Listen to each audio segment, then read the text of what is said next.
بسم اللہ الرحمن الرحیم. جیم زبر جا، عین زبر آ،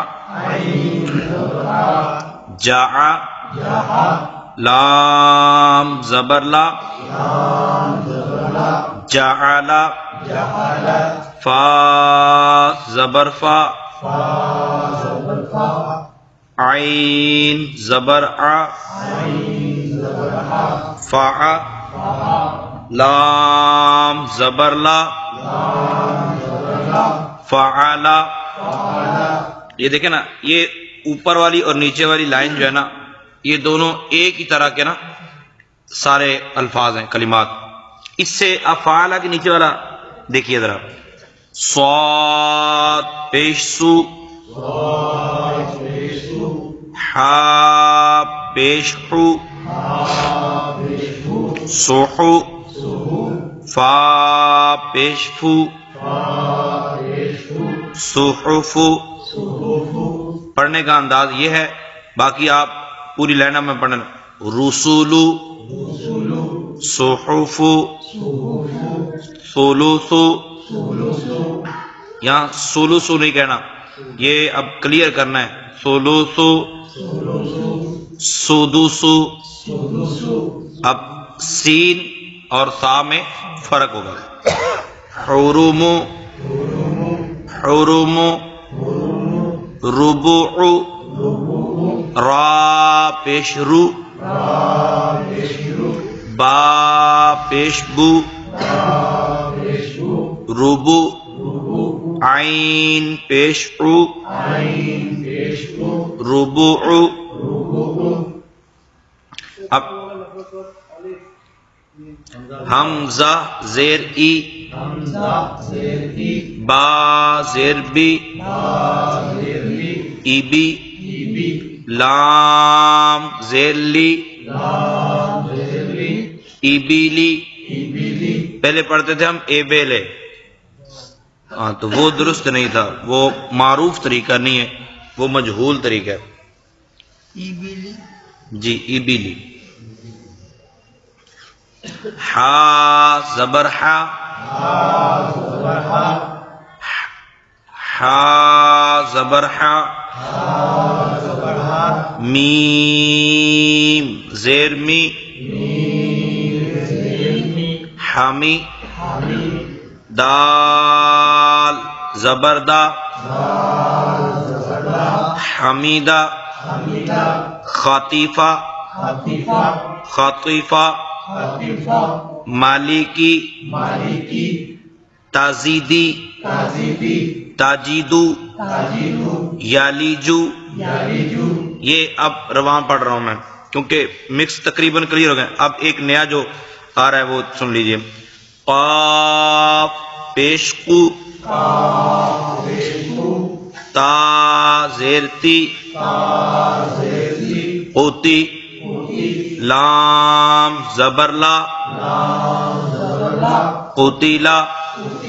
سئیلا، سئیلا نہیں پڑھنا، سئیلا نہیں، سئیلا. قری'a، قمری.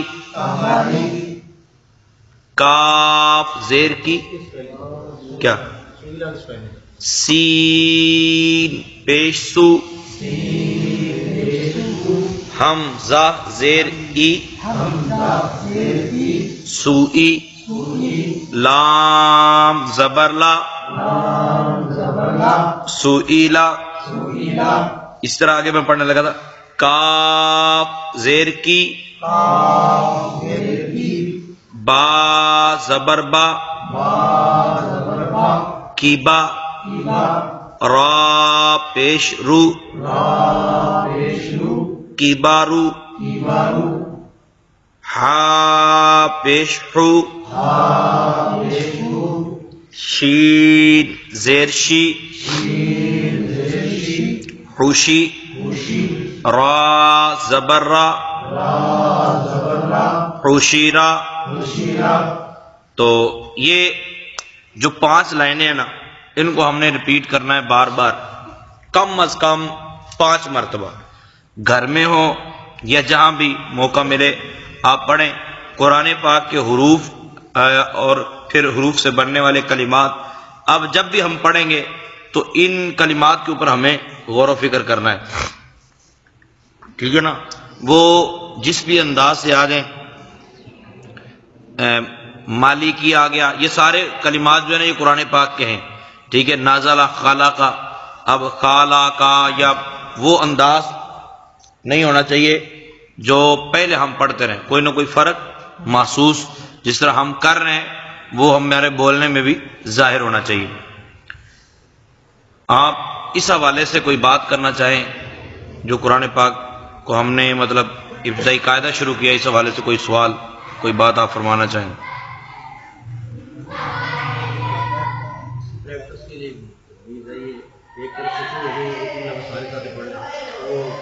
ہاں یہ زبردست ہے کہ کل سے ہم ایسا کریں گے کہ ہر دوست جو ہے نا وہ ایک ایک مرتبہ ایک ایک لفظ پڑھے گا، تاکہ یہ شرم والی بات نہیں ہے. لیکن یہاں نہیں آئے گا 2 بار 3 بار 4 بار 10 بار، آخر تو آنا ہی اس نے، ٹھیک ہے.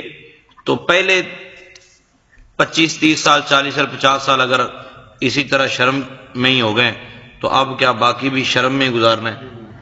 تو اس کا یہ مطلب نہیں ہے کہ بے شرم بننا، مطلب یہ ہے کہ یہ شرمندگی جو بندہ محسوس کرتا ہے نا، یہ دین سیکھنے میں نہیں ہونی. حضرت فاروق اعظم رضی اللہ تعالیٰ عنہ کے بارے میں نے کہیں پڑھا تھا کہ 16 سال یا 18 سال میں سورہ بقرہ کی تفسیر پڑھی. ابھی اگرچہ مبالغہ تھا نہیں، مجھے لگتا ہے بہرحال ہوگا روایت میں کہ اتنے سال تک، حالانکہ وہ بھی جانتے تھے، یہاں پا نہ پڑی وقت نہ پڑی ہے. ترجمہ قرآن رکھا ہوتا گھر میں اور وہ مولوی صاحب مسجد میں تقریر کر رہے ہوتے ہیں، جی میں خود ترجمہ قرآن پڑھا ہے، ٹھیک ہے. سارا دن دیہڑی کرتا ہے، سارا دن جناب لوہارت رکھانا، اور شام کو آ کے 2 آیتیں پڑھتا بولتا قرآن میں لکھا ہے میں ترجمہ پڑھا کر، میرے کو ترجمہ قرآن پہ ہے. اسے لفظ قرآن بھی بولنا نہیں آ رہا ہوتا، قرآن شریف پڑھا میں. تو پھر یہی حالت ہوگی نا. تو شرمندگی نہیں، اس میں کوئی استاد نہیں ہے، کوئی شاگرد نہیں ہے، ٹھیک ہے. ہم سب برابری کی بیس پہ بیٹھ کے ایک دوسرے سے یہ ہم کلام ہو رہے ہیں. اللہ تعالیٰ عمل کی توفیق عطا فرمائے، آمین بجاہ النبی الامین.